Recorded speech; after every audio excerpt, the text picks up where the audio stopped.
Nanti Bapak Ibu boleh cek link yang kami kirim, gitu ya.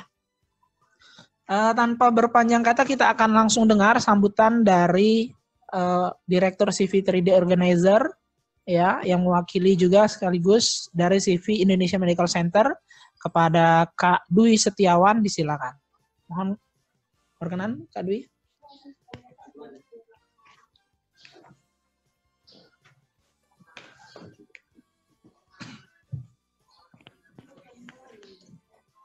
Baik, bismillahirrahmanirrahim. Assalamualaikum warahmatullahi wabarakatuh. Selamat pagi teman-teman semua yang sekarang mungkin lagi ada di rumah, lagi ada di tempat kerja, ataupun lagi berada di suatu tempat yang sedang menyaksikan Zoom Seminar Kesehatan Online 2020 ya.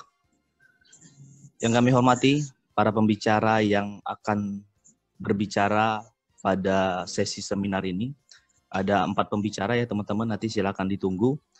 Ada dari pembicara perawat, ada dari kesehatan masyarakat, ada yang dari kesehatan lingkungan, dan juga ada yang dari farmasi. Tidak lupa pula salawat salam kita limpahkan kepada junjungan kita Nabi besar Muhammad SAW, beserta keluarga, sahabat, dan para pengikutnya hingga sampai saat ini. Alhamdulillah, akhirnya kegiatan seminar kesehatan online ini bisa berjalan hari ini. Mudah-mudahan ini bisa memberikan manfaat kepada seluruh tenaga medis, seluruh tenaga kesehatan, baik itu perawat, farmasi, kesehatan masyarakat, kesehatan lingkungan, dan profesi lain yang mungkin bergabung di Zoom kita hari ini.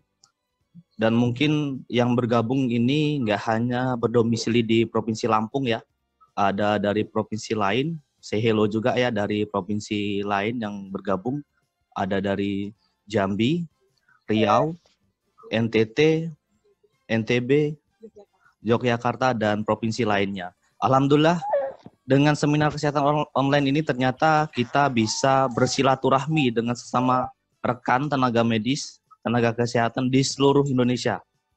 Harapannya apa yang disampaikan oleh pemateri pada hari ini bisa memberikan suatu ilmu yang baru, pengetahuan yang baru tentang kebijakan-kebijakan kesehatan ataupun pelayanan kesehatan di Indonesia. Mungkin itu saja yang dapat saya sampaikan. Kurang lebihnya saya mohon maaf. Selagi saya pesankan kepada seluruh peserta yang mengikuti Zoom Seminar Online 2020, diharapkan semuanya dapat mengikuti dengan seksama, ikuti aturan-aturan yang sudah dibacakan oleh moderator. Harapannya acara hari ini bisa berjalan dengan sukses dan lancar. Amin. Terima kasih, saya akhiri. Wassalamualaikum warahmatullahi wabarakatuh. Assalamualaikum warahmatullahi wabarakatuh. Terima kasih Kak Dwi Setiawan telah menyampaikan sambutannya. Dan kita akan langsung saja mulai persiapan acaranya ya. Yuk Bapak Ibu, kita mulai dengan melafazkan lafaz basmalah. Bismillahirrahmanirrahim. Saya akan bacakan CV pembicara kita pada pagi hari ini ya, dan mungkin Bapak Ibu pun akan bisa lihat di layarnya masing-masing.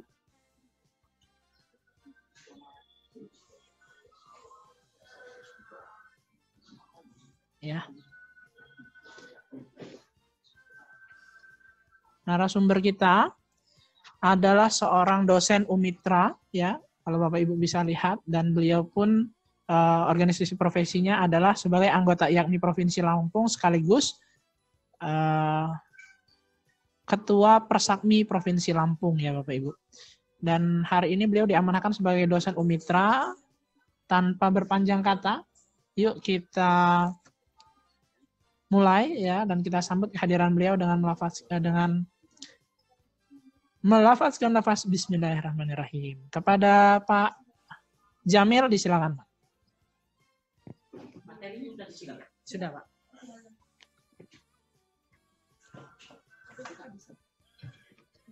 Bisa sih.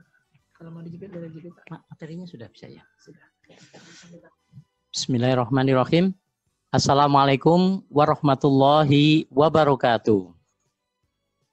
Selamat pagi untuk para saudara-saudaraku, satu sejawatku, teman-teman seprofesi yang hari ini kita sama-sama ikut berpartisipasi dalam rangka sosialisasi atau memberikan knowledge tentang makna dalam meningkatkan derajat kesehatan masyarakat kita.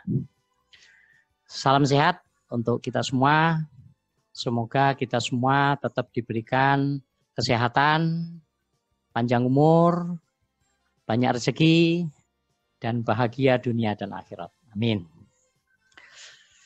Bapak-bapak, ibu-ibu, hadirin sekalian yang berbahagia. Pada pagi hari ini saya dapat satu kehormatan ya.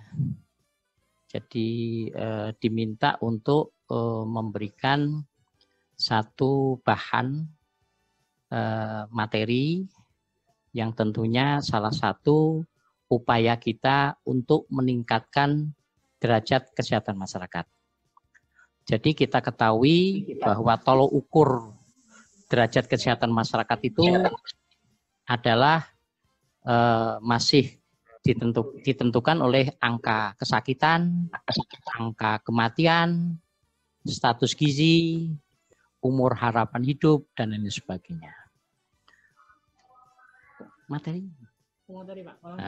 Ya, ini. Jadi untuk itu saya akan ngambil tema dari aspek kesehatan lingkungan yang berkaitan dengan isu terkini bahwa pentingnya penerapan satu desa untuk satu tenaga sanitarian.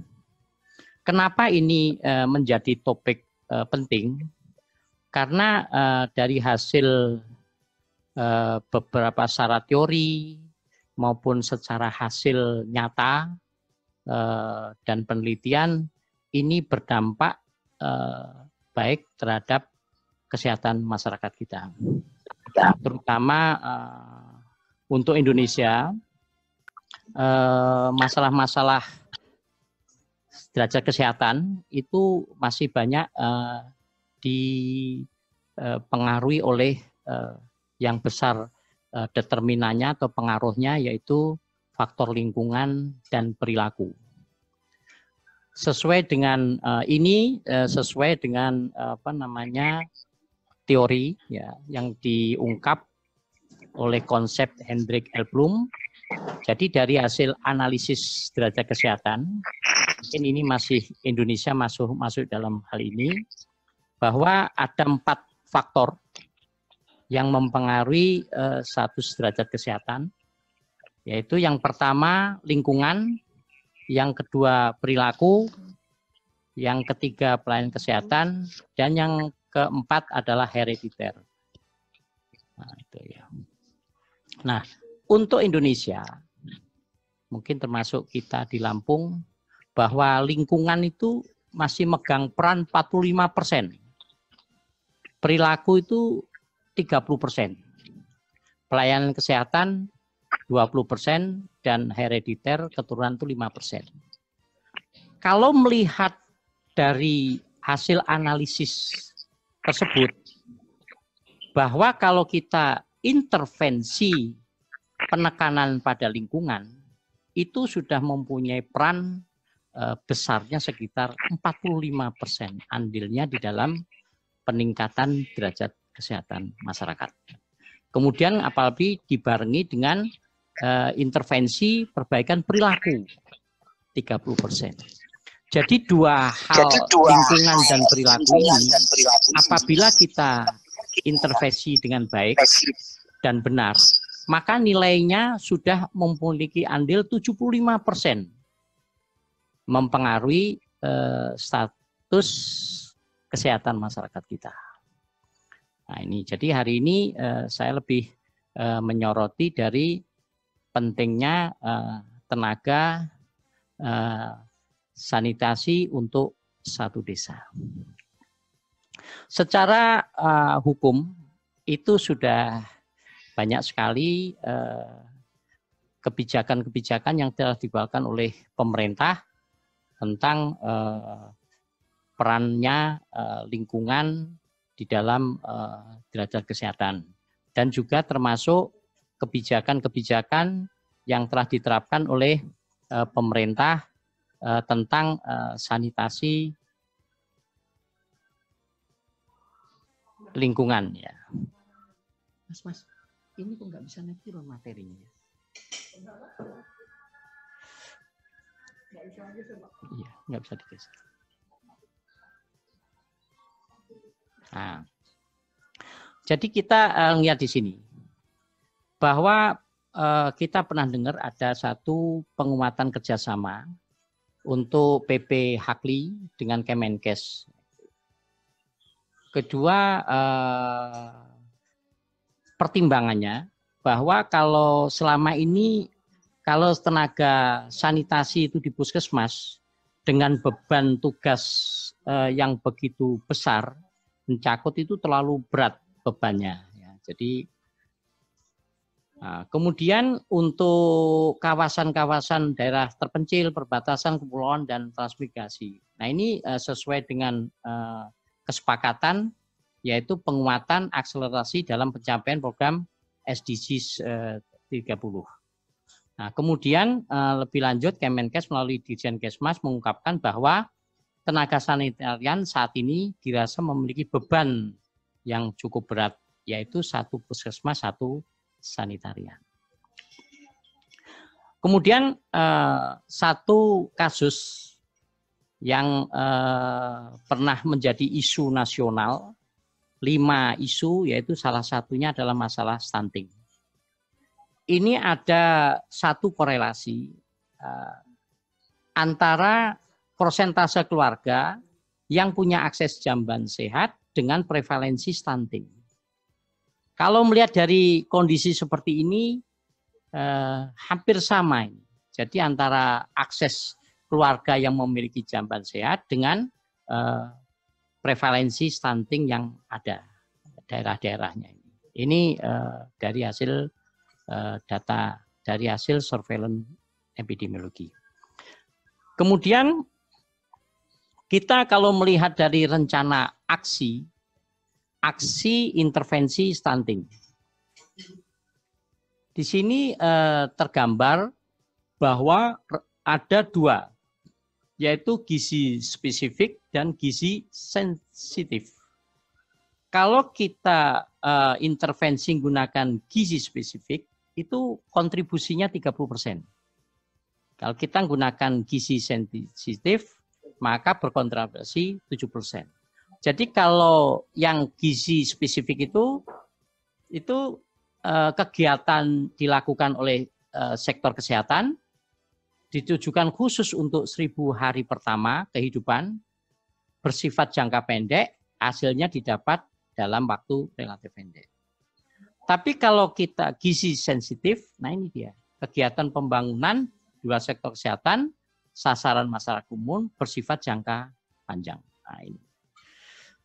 Kemudian bagaimana masalah stunting dengan kesehatan lingkungan atau sanitasi? Nah, kita lihat di sini.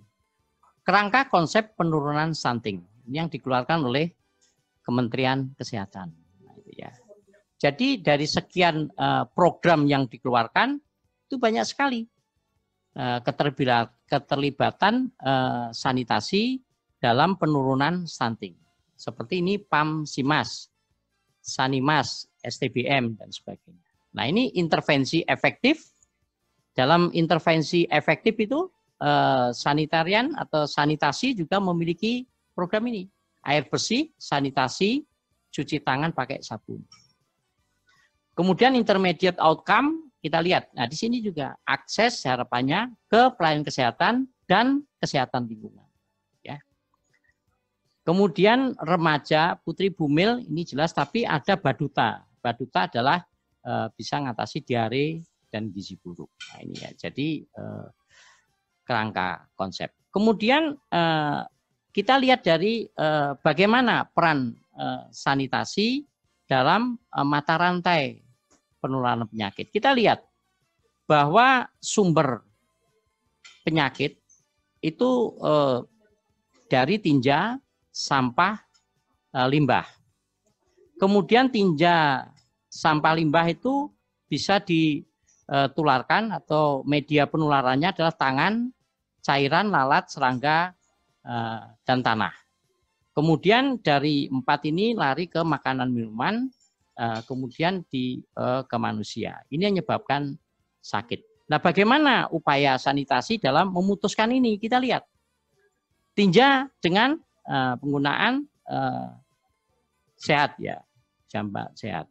Kemudian sampah, pembuangan sampah rumah tangga, tata. Kemudian pembuangan air limbah rumah tangga.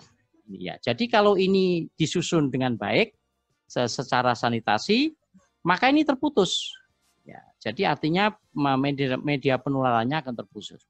Nah, kemudian bagaimana dengan tangan? Tadi yang sudah, ini melalui cuci tangan pakai sabun. Kemudian dari 3 tadi ada PAM menggunakan air bersih. Nah, untuk itu maka di sini bahwa masyarakat diputuskan ya, memutuskan mata rantai penularan penyakit ke manusia. Nah, inilah wujud peran sanitasi di dalam memutuskan beberapa penyakit yang ditimbulkan oleh faktor lingkungan, juga termasuk personal hygiene ada di dalamnya ini. Ya. Makanya dulu ada istilah sanitasi dan hygiene. Sekarang namanya kesehatan lingkungan. Ya, jadi prinsipnya adalah memutus mata rantai. Jadi supaya sebab penyebab penyakit tidak pada manusia diupayakan memutuskan. Ini kegiatan promotif dan preventif. Nah, jadi ini upaya yang kalau dilihat dari segi cost, ini namanya cost efektif. Ya. Jadi kalau secara manajemen, ini tindakan efektif dan efisien. Karena kalau kita menggunakan atau membiarkan orang sakit, uncertainty, artinya semua manusia itu punya risiko sakit, kapan jatuhnya nggak tahu. Tapi sakit apa, orang juga nggak tahu. Tapi saat sakit, nah itu dia, pengorbanannya juga tidak bisa diprediksi. Sudah pengorbanan besar, dari kos juga besar, tapi jaminan untuk sembuh tidak ada yang bisa menjamin. Jadi artinya inilah pentingnya kegiatan promotif preventif yang harus kita kembangkan. Yaitu salah satunya adalah melalui memutuskan penyakit yang berbasis dari lingkungan melalui tenaga sanitarian. Nah, kemudian dari pandang dari teori environmental enteropati. Di sini dijelaskan bahwa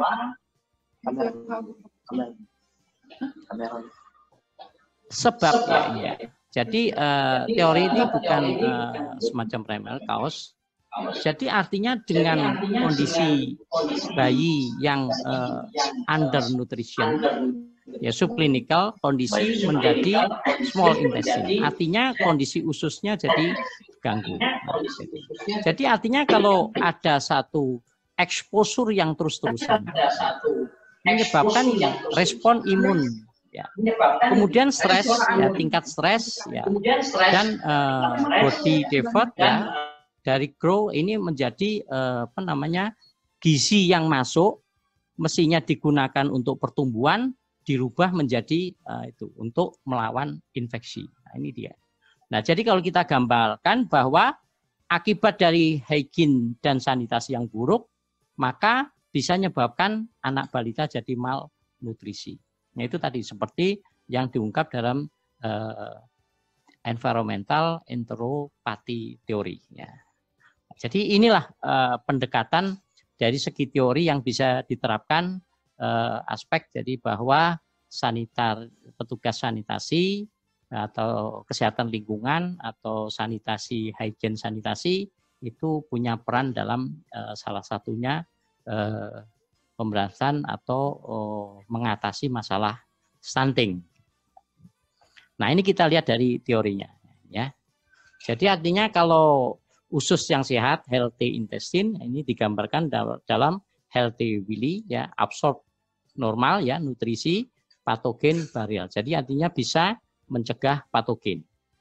Nah ini, tapi kalau di environment enteropati dikatakan ini virus atropi, jadi menyebabkan malabsorption, jadi leak, artinya intestine. Jadi artinya di sini ya, jadi ini balikan. Jadi pentingnya kesehatan lingkungan.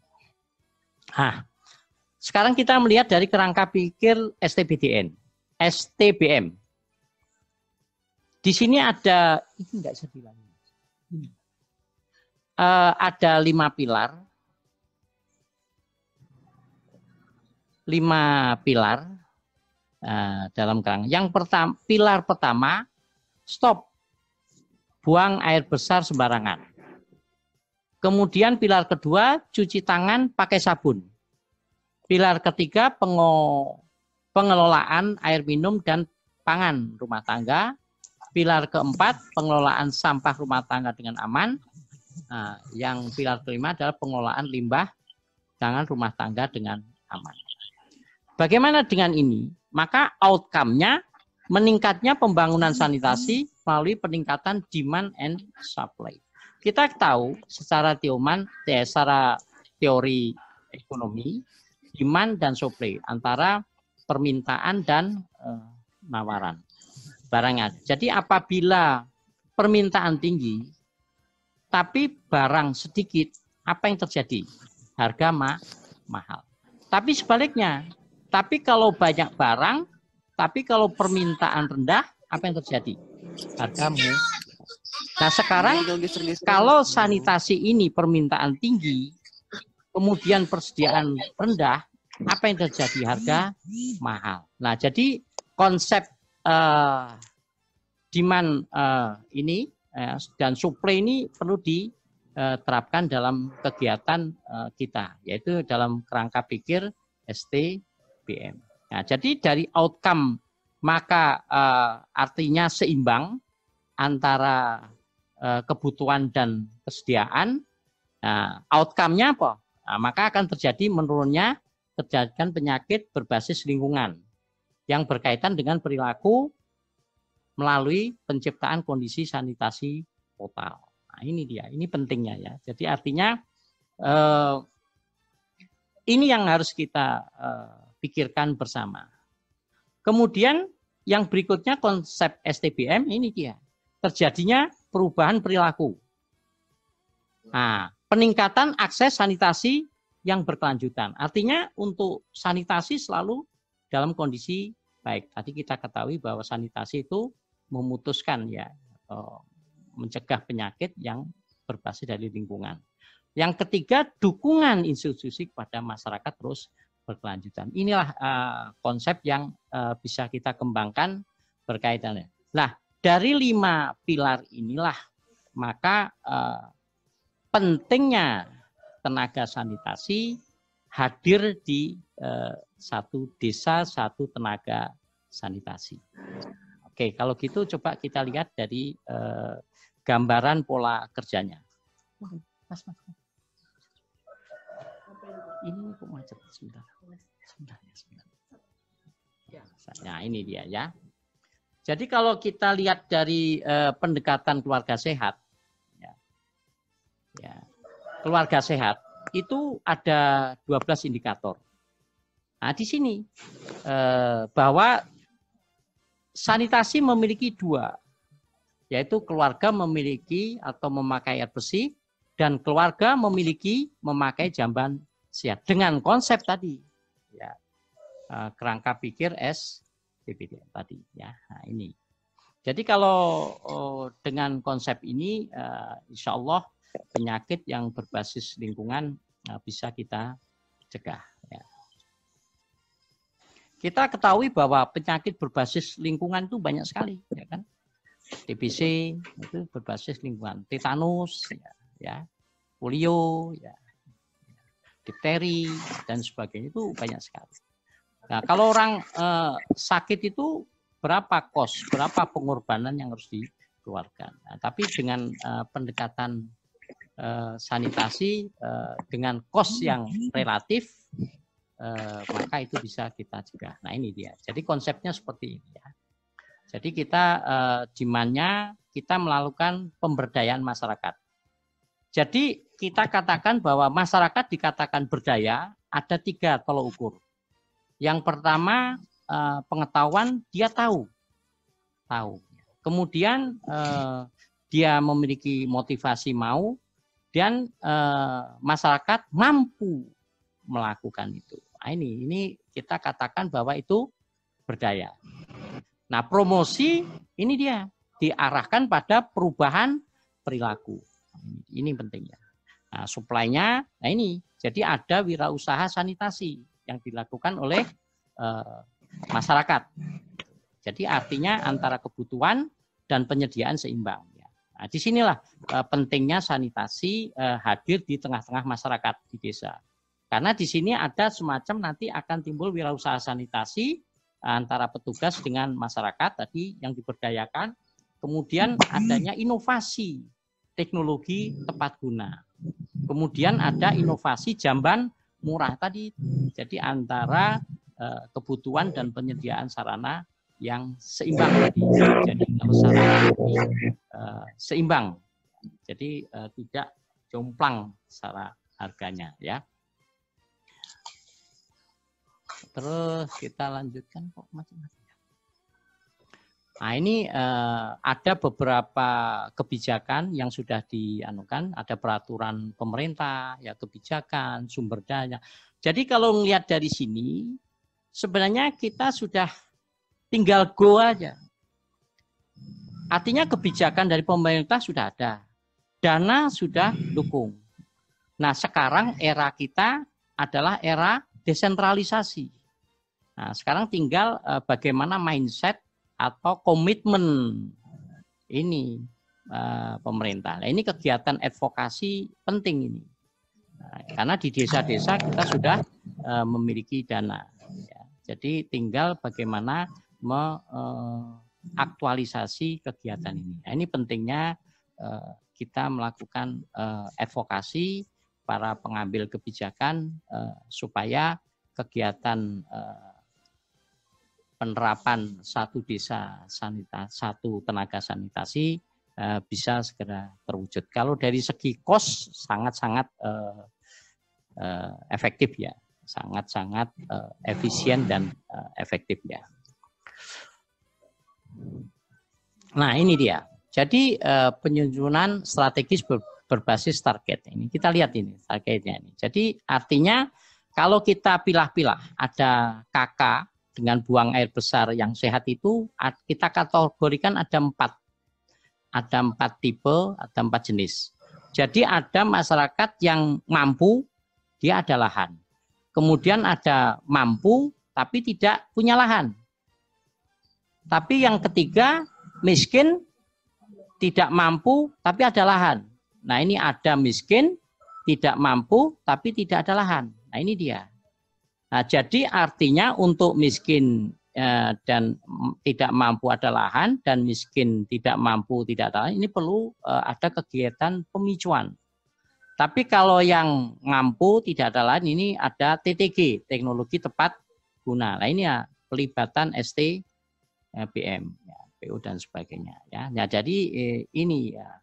Nah, untuk miskin tidak mampu tidak ada lahan, nah ini ada namanya dana, kan ada PNPM itu ya, ada dana desa, ada ini kegiatan stimulan sebagainya, ya.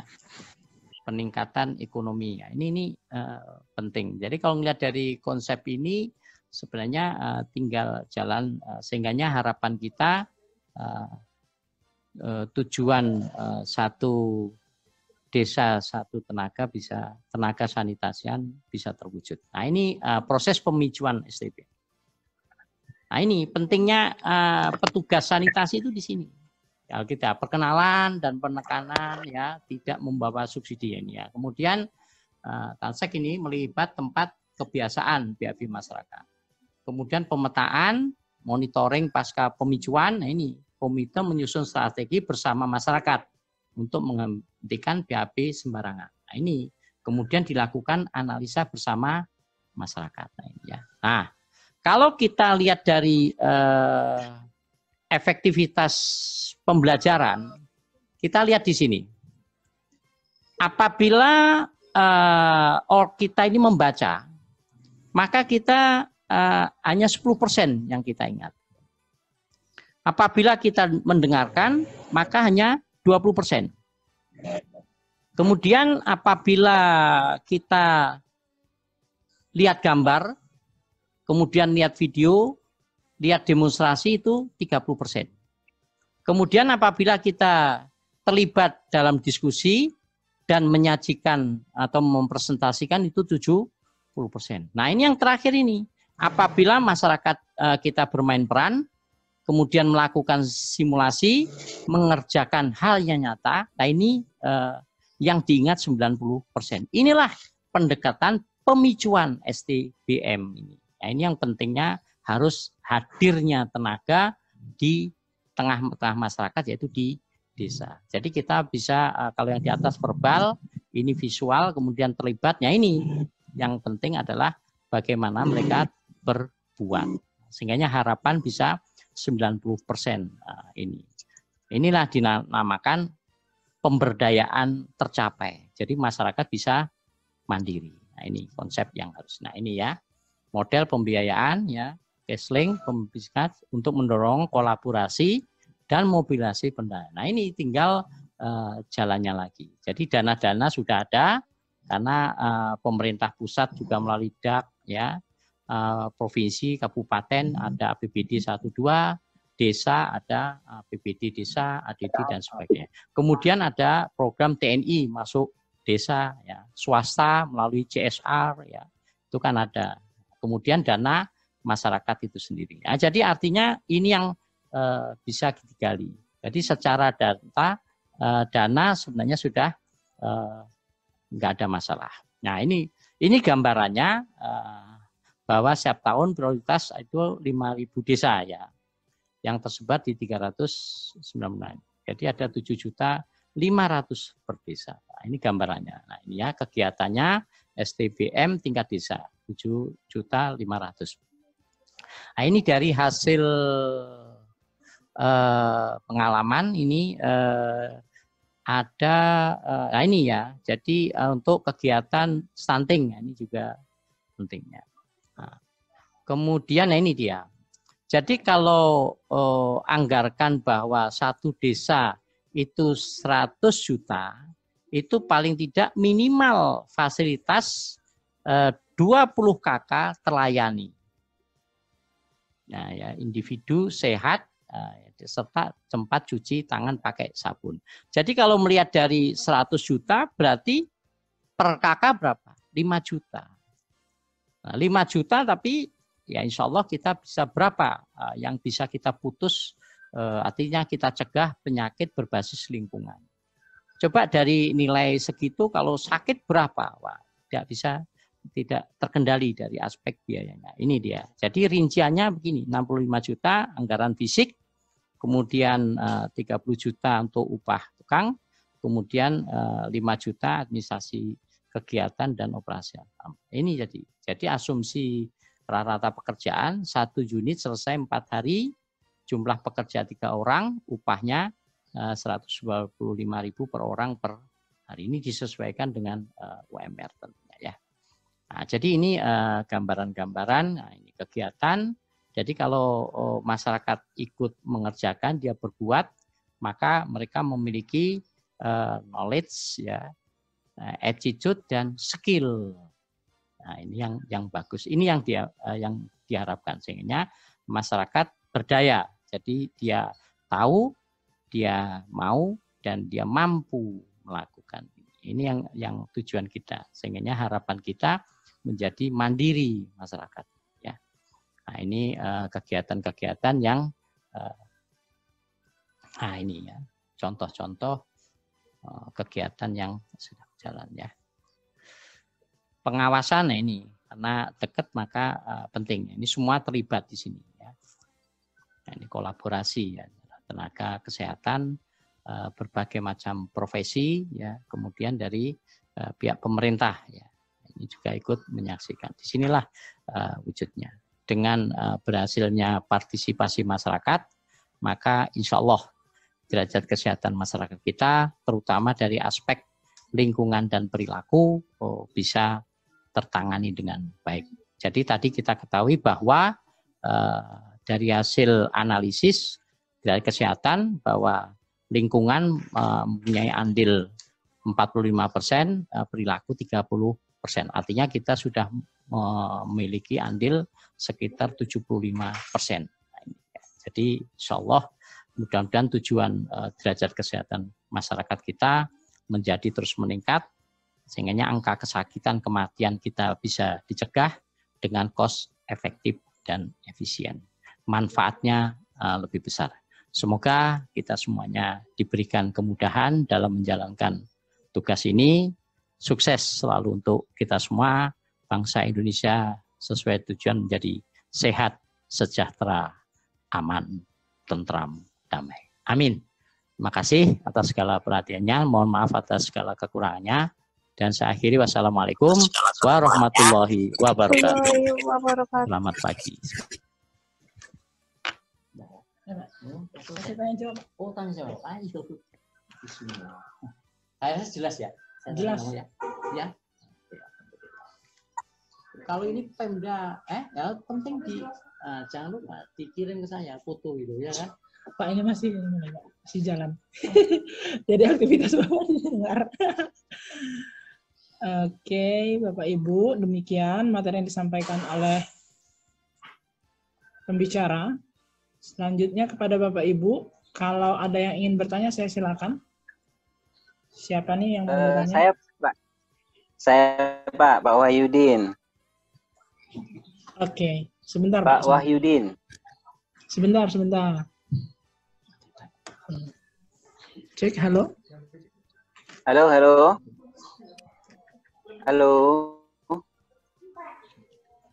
Sebentar Pak, kita lagi coba untuk speaker audionya.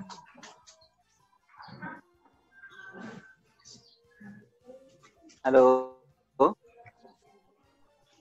Assalamualaikum Pak Jamil. Halo. Oke, sebentar. Kita akan lihat dulu siapa yang mau bertanya. Itu Mbak, HP-nya Mbak, kedengaran suaranya. Halo. Assalamualaikum. Waalaikumsalam. Ya. Sebentar Pak Wahyudin.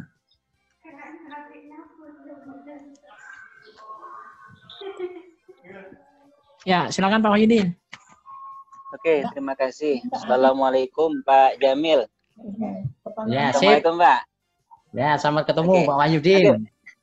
Alhamdulillah Pak Jamil sehat ya. Kok nggak dengar suaranya ya? Oh, suaranya kurang kuat. Halo. Ya, silakan. Ya. Halo. Oke, Pak Jamil, ini ya.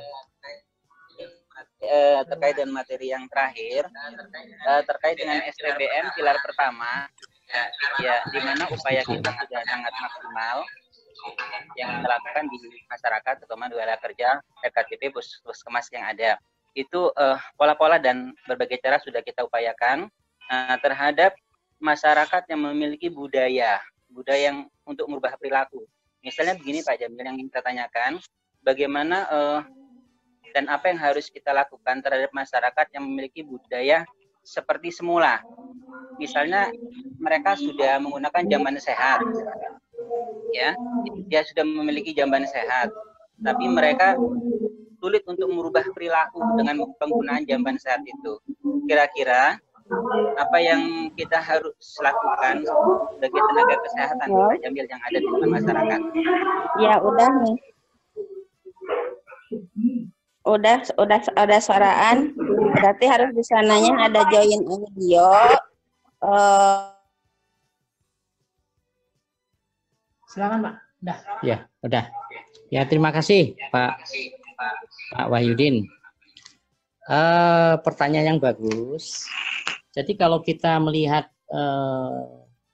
teori konsep adopsi dalam ilmu perilaku itu ada 5 langkah. Jadi yang pertama awareness, kenal. Nah, saat kita membuat kenal, itu rupanya nyangkut masalah knowledge, kognitif pengetahuan. Nah, kalau kita belajar tentang kognitif, rupanya ada 6 tingkatan kognitif itu. Jadi yang pertama ada tingkat pertama tahu, hanya tahu dia. Yang kedua kognitif memahami. Kemudian yang ketiga kognitif tentang aplikasi, dia bisa melaksanakan.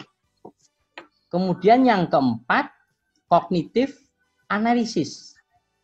Jadi mengetahui sebab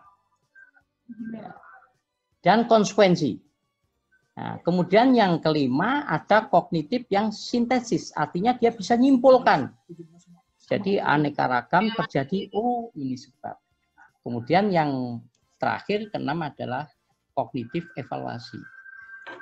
Nah, kita dalam hal awareness kita harus paling tidak masyarakat tuh bisa memiliki kemampuan analisis. Jadi dia bisa tahu sebab dan konsekuensi kalau perilaku itu yang dia lakukan seperti itu, sebabnya ini, dampaknya seperti ini. Nah, itu ya. Ini yang penting. Kenapa? Seperti hanya kita aja. Kita banyak pengetahuan tahu. Tapi karena kita belum yakin, maka nggak kita aplikasikan. Nah, jadi kata kuncinya bagaimana masyarakat itu yakin tentang itu. Nah, itu ya. Yang pertama dari awareness. Kemudian dari awareness, maka masyarakat akan timbul interest, tertarik. Nah ini dia penting. Dia saat tertarik, interest belum tentu dia langsung bisa melaksanakan itu. Belum. Karena masih ada proses lagi. Jadi saat interest, ini masyarakat melakukan evaluasi untung ruginya. Nah ini pernah kejadian saat kita launching kegiatan imunisasi. Berapa beratnya petugas kita saat menghadapi perubahan yang biasa mereka tidak melakukan imunisasi, harus melakukan imunisasi. Orang bayi yang sehat kemudian tiba-tiba sakit. Wah, ini kan luar biasa. Ya kan? Nah, evaluasi. Jadi itu nggak gampang itu. Memang pengorbanan kerja berat itu di sini. Kemudian setelah itu mereka kelihatannya agak setuju, baru mereka melakukan trial. Coba. Nah, ternyata, oh iya juga, anak saya setelah saya imunisasi, sakit tapi sakitnya ringan. Nah, ya, nah, setelah trial, oke, inilah letak yakinnya itu di sini. Trial, yakin, baru adopsi. Oke, sekarang apa yang terjadi? Dimanapun kegiatan imunisasi diuber oleh masyarakat kita. Keluarga berencana juga gitu. Karena itu tadi, mereka yakin manfaatnya lebih besar daripada hambatan yang mereka alami. Nah, ini proses ini yang harus Bapak-bapak, Ibu sekalian untuk gerakan. Inilah pentingnya, kenapa petugas harus dekat dengan masyarakat. Nah ini, karena budaya itu memang lahir sebelum kita ada. Ya, tapi kenapa budaya itu seperti itu? Nah itu tadi, ya kan, adanya perkembangan ilmu pengetahuan dan teknologi, ya kan, setelah ditemukannya sebab kenapa orang sakit, bagaimana upayanya, dan risiko, ya kan, kemudian pilihan. Pilihan ini apakah orang kita tetap milih itu tapi risikonya ini, ataukah saya milih ini tapi risikonya. Nah ini dia yang harus Anda berikan sama masyarakat saat melakukan pilihan. Nah pilihan ini yakinkan bahwa inilah pilihan yang paling tepat. Oke, ya. Jadi saya rasa itu yang harus ya. Oke, ya ini makanya saya tekankan bahwa inilah pentingnya petugas kesehatan ada di dekat masyarakat. Mesti ngomong. Kalau dia di puskesmas 1, wah berat banget itu, ya. Ya. Nah, karena nggak gampang. Oke, Mas ya. Gimana? Puas nggak? Oke, terima kasih Pak Jamil. Ya. Assalamualaikum. Sebentar, ada bertanya? Ya, assalamualaikum. Salam. Siapa nih? Sebentar Pak, sebentar. Oh, Pak Ikhlas. Oh, Pak Ya, Ikhlas. iya. Ya.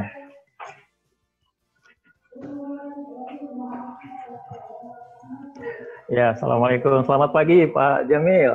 Selamat pagi. Waalaikumsalam, Pak Ikhlas. Alhamdulillah, lama nggak ketemu nih, Pak.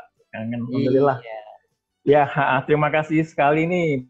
Berbahagia sekali bisa ikut hadir di simposium seminar kesehatan pada pagi hari ini. Ada Mas Wahyudin juga, ini nampaknya lama nggak ketemu Mas Wahyudin dan kawan-kawan yang lain. Terima kasih atas materi yang sudah disampaikan. Mungkin satu yang ingin saya tanyakan ini kepada Pak Jamil selaku narasumber pada pagi hari ini. Nampaknya tadi Bapak sampaikan setidaknya ya itu di satu desa atau di satu kampung itu kita punya tenaga satu sanitarian. Nah, masalahnya kami di puskesmas saya, Pak Jamil ya, dengan jumlah penduduk yang luar biasa besar, hampir 40.000 jiwa. Sampai hari ini puskesmas kita itu tidak ada tenaga sanitarian. Jadi apalagi dengan jumlah 14 desa binaan, sepertinya dalam waktu panjang ke depan kita tidak sangat berat ya untuk bisa mendapatkan satu tenaga sanitarian di dalam satu desa. Jadi dengan jumlah penduduk hampir 40.000 jiwa, jumlah desa binaan kita 14 desa atau 14 kampung, sampai hari ini pun puskesmas kita belum mendapatkan satu tenaga sanitarian. Nah, tadi Bapak sudah sampaikan melalui pemicuan pemberdayaan tadi ya, itu yang paling cepat tadi Pak Jamil sampaikan, yaitu dengan cara bermain peran, simulasi, dan praktek nyata ya, yang kalau tidak salah 90% tingkat keberhasilannya. Andai ya Pak Jamil ya, kalau misalnya kita mungkin mencetak kaderisasi lah ya dalam hal ini ya, mungkin pendanaan kita bisa sharingkan sama dana ADD di desa. Kira-kira seperti apa ya mungkin juknisnya dan mungkin cara seperti apa Pak ya, karena jujur saja puskesmas kita juga sampai hari ini belum menjadi puskesmas BLUD, sedang dalam proses. Jadi mungkin di dalam hal upaya perencanaan kegiatan tahunan kita tetap minta asisi dari Dinas Kesehatan Kabupaten Lampung Tengah. Nah, kira-kira seperti itu Pak. Jadi nampaknya ya luar biasa, sangat bagus sekali kalau misalnya di dalam satu kampung ada satu sanitarian. Tapi nyatanya sampai hari ini di puskesmas kita satu pun belum pernah ada tenaga sanitarian. Mungkin begitu Pak Jamil. Terima kasih. Baik, terima kasih Pak Ikhlas. Alhamdulillah kita bisa ketemu walaupun tidak langsung. Jadi melalui ini kita salah satu upaya silaturahim. Jadi tukar pikiran, tukar pengalaman, ya, tukar ya, pandangan dan sebagainya. Bagus ini sebenarnya untuk persiapan SDM, kesediaan SDM itu sebenarnya ada karena kita setiap tahun banyak luluskan tenaga-tenaga kita baik D3 maupun S1 ya, dan termasuk ada tenaga public health segala macam ya. Jadi kalau ini kan sekarang eranya era desentralisasi, Pak. Jadi advokasi ini saya pikir megang peran. Jadi melalui advokasi kita bisa membuat satu isu-isu yang ada kaitannya dengan faktor lingkungan. Misalkan contoh, misalkan adanya penyakit, nah itu tadi tertentu masih mendominasi di wilayah Bapak. Tapi kalau kita analisa bahwa masalah itu oleh karena faktor lingkungan. Nah, Setelah Bapak analisa, determinannya adalah yang terbesar adalah lingkungan dan perilaku. Nah, ini. Jadi kalau masalah ini terus dibiarkan, dia akan terus berlanjut seperti ini, kan gitu. Nah, jadi kalau dengan adanya isu, kemudian kita advokasikan pada pengambil kebijakan, saya rasa ini mungkin ada solusinya, Pak. Jadi untuk ketenagaan itu kan mungkin bisa secara bertahap. Bisa nggak langsung dia diangkat sebagai tenaga PNS kan gitu. Jadi bisa melalui yaitu tadi pendampingan. Yang selama ini kan dulu pernah ada proyek kalau nggak salah di desa-desa untuk perbaikan administrasi. Itu kan ada dana ada tenaga pendampingan untuk perbaikan administrasi di tingkat desa. Nah, saya rasa ini dengan melalui pendekatan itu duit ada, jadi bisa. Jadi kita melakukan rekrutmen tenaga, tapi setelah ada penyamaan persepsi dengan para pengambil kebijakan, Pak, terutama bupati atau wali kota. Nah ini, karena duit juga sudah ada, jadi melalui pendampingan tenaga sanitasi di desa untuk perbaikan lingkungan berkaitan dengan isu masalah penyakit yang masih cukup tinggi di masyarakat. Kesadaran. Nah ini penting, jadi artinya itulah proses pemicuan yang harus dilakukan. Karena tanpa pemicuan itu, kegiatan masih ini. Dan yang kedua, kalau masyarakat belum berdaya, ini dampaknya masih terus akan berlanjut. Nah ini akan mempengaruhi derajat kesehatan. Jadi bisa angka kesakitan tinggi, kematian masih cukup tinggi. Nah ini jadi kendala kita, karena itu masalah derajat kesehatan itu tidak hanya masalah kesehatan aja, termasuk mempengaruhi faktor ekonomi. Politik juga akan terganggu. Contohnya sekarang ini, dengan corona, coba geger itu dunia. Secara politik maupun ekonomi. Bagaimana dampaknya? Luar biasa. Nah, ini juga faktor lingkungan juga. Jadi artinya kita kalau melalui pendekatan itu, dampaknya tidak hanya pada aspek kesehatan, tapi juga politik dan ekonomi wilayah. Coba bayangkan aja, sekarang kalau orang sakit TB paru, itu membutuhkan 6 bulan. Jadi kalau orang 6 bulan nggak kerja, satu orang tuh berapa kehilangan pendapatan? Iya kan? Kalau mau dia kerja satu hari 125.000, 6 bulan berapa juta itu? Iya kan? Belum lagi risiko keluarganya. Belum lagi anak sekolahnya. Bagaimana itu? Enggak, itu mempengaruhi siklus. Dan nanti akan menurunkan kesehatan yang lain. Akan turun lagi menjadi beban negara. Polio juga demikian. Ya, stunting juga akan membebani negara. Jadi dia tidak produktif, tapi biaya negara juga akan kesedot. Juga termasuk beban tanggungan keluarga juga. Ini yang harus pertimbangkan Bapak dari aspek inilah kita diminta untuk berpikir secara sistem itu ya ini. Bahwa satu masalah itu tidak dipengaruhi tidak disebabkan oleh satu sebab. Tapi banyak masalah yang menimbulkan. Dampak konsekuensinya juga banyak yang terkena. Nah ini cara berpikir sistem tadi. Jadi untuk itu ini yang harus kita, mindsetnya itu ini Pak. Konsep yang harus kita sadarkan, kita samakan persepsi, kita petugas kesehatan dengan pengambil kebijakan, terutama pemerintah kita ini. Dan juga penyandang dana, dan juga semua masyarakat kita. Ini nggak gampang. Jadi proses ini membutuhkan waktu yang cukup lama sekali. Tadi saya jelaskan bahwa adopsi untuk itu 5 langkah itu nggak mudah. Memang mudah diucapkan tapi sulit untuk diterapkan, ya. Jadi saya rasa ini yang penting ini ya. Mari kita sama-sama berjuang untuk itu. Ya, terima kasih ya Pak Iqbal. Gimana? Puas belum? Ya. Puas Pak, insya Allah. Terima kasih. Ya. Biar kali ya. Iya. Ya, terima kasih Pak Jamil. Terima kasih. Oh ya, sama-sama Pak Ikhlas. Ya. Enggak. Ya. Ini Mbak siapa sih? Berta. Bukan. Mbak Ria Oktariani, Mbak Ria Oktarina, tolong share screen-nya dimatikan dulu, Mbak. Enggak juga yang nanya, alhamdulillah ada respon enak juga. Di close. Tapi ini memang harus kalau menurut saya ditindaklanjuti di pengambil kebijakan, ya kan? Ini penting banget itu ya.